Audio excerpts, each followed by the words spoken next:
Hey, Robin, I told you 1,000 times. My name isn't Robin. And who even is Robin anyway? Oh, he was a boy who attended the same kindergarten as me. He used to pee his pants, and you remind me of him. You're both ugly and have a crush on me. I'm telling you for the last time, I'm not into girls. Now out of my way. Then she pushed me aside and walked away. What a total nut job. That idiot thought I had a crush on her. Well, the person I really had a crush on was her boyfriend, James. But she didn't know something I did. James was cheating on her, at least with a different girl every week. Once, he came to my dad's garage with one girl, and the following week he came with a different one. But I didn't care. I still liked him. So one day, I figured out a plan. When he came to my dad's garage again, I offered to help him. The girl with him didn't mind me talking to him and touching his shoulder because she already thought I was a lesbian. I took his number and said I would call him when the car was ready. I was fully prepared to have James fall for me, but that night, everything changed. When Dad and I got home, we found no one. My mom and sisters were gone, leaving a note saying, "We thought it was the right time for us to leave and pursue our careers. Staying with both of you is just keeping us stuck and losers.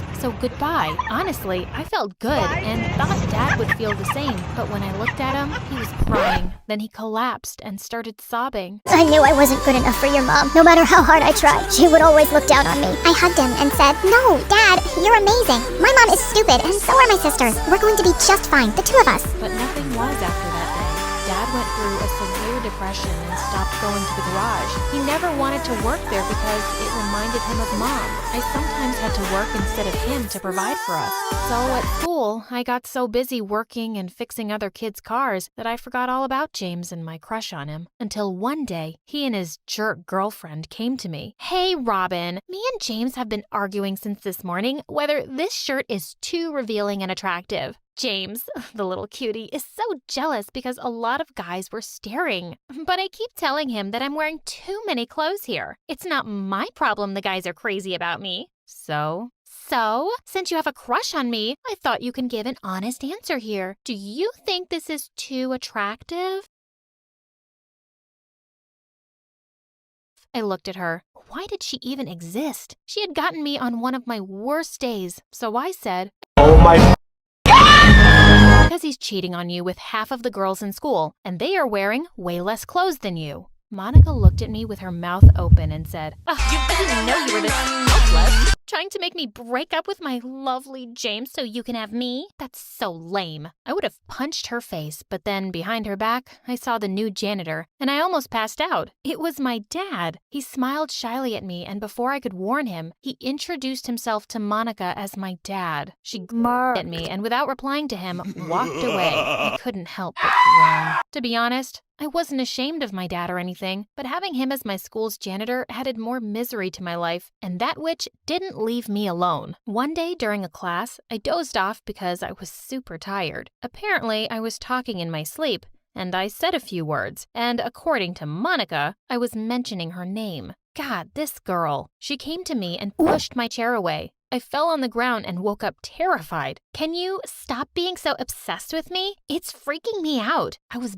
boiling with anger. I just snapped, and for the first time, I pushed her away. She pushed me back and said, "No one touches Monica like this, especially poor people like you, the daughter of a janitor." I slapped her and was about to attack her, but the teacher came in and stopped me. "Calm down. Are you a monster?" "What? She attacked me first." "Do you really expect me to believe that? Look at her. She's too gentle to hurt a fly. And look at you. I'm what? Plus, you were sleeping in my class." "Yeah, because you're the most boring teacher in the world. And you're the rudest girl in my class." "Nuh-uh. Monica is, and you know that, but you're all afraid of her. But not me. Not anymore. I'm not an idiot coward like you." "What did you just say?" "You heard me. To the principal's office. Right now." I walked out of the room without a backward glance. When I got there, the blonde, rude secretary followed me and pulled me back. "Hey, what do you want now?" I half expected her to yell something, but she said ever so sweetly, Can I please talk to you, kiddo?" I narrowed my eyes. "Why?" So your dad, he's hot. Ew, he's dad. Yeah, but he is. And since you're my favorite student in this school, I am your favorite student? Since when? Don't be silly. Since, forever. Just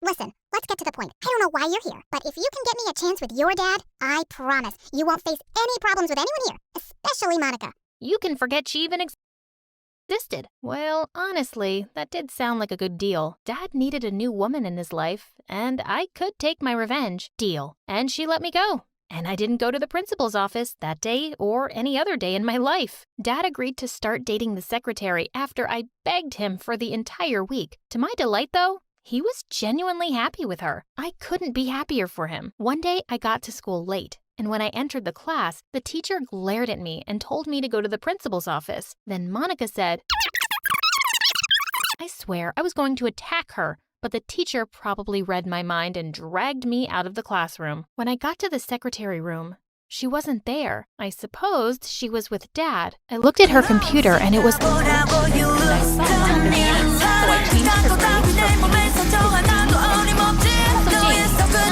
They threw the worst tantrums after their grades were posted, but the secretary stood firm, and before long, everyone in the school knew about my power. Of course, some students tried to tell the principal, but since he liked and trusted his rude, suck-up secretary, he didn't do anything. And she didn't have an idea I was behind all of this, and I really felt like the godfather. Suddenly, boys were into me and wanted to hang out with me, and honestly, I enjoyed the attention and hung out with a couple of boys. But my eyes were only on one boy, James. I mean, the heart wants what it wants. So one day, while he and Monica were having lunch together, I went to him and said, Hey, you gotta date me or kiss your dream college goodbye. He looked at me and pushed Monica away. Of course, babe. Come sit next to me. Monica looked furious, but she knew her time as